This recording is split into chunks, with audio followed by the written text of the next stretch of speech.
الرياح القبلية تابع لجماعة سيدي محمد بن منصور عرف احتجاجات ومواجهات بين سكان ذلك المنطقة أكثر من 200 شخص وعناصر الدرك الملكي. أدت للأسف هذه الأحداث إلى خروجها عن الاحتجاج السلمي وتطورها إلى مواجهات، حيث عمدت على رشق عناصر الدرك الملكي بقوة بالحجارة وإضرام النيران.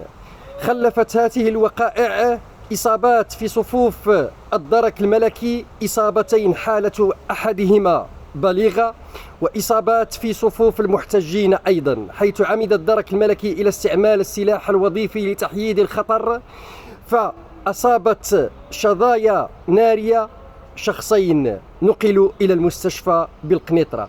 سبب هذه الاحتجاجات هي أراضي سلالية، حيث قاموا بمنع تسييج ضيعتين، مما شعلوا النيران وأدت إلى خسائر مادية، من بينها إلحاق أضرار بشاحنة للإطفاء، إضافة إلى أضرار بعربة الدرك الملكي. فعلا تدخلت النيابة العامة المختصة بشكل فوري وقامت بفتح تحقيقات لتحديد ملابسات والمتورطين في أحداث وأعمال العنف.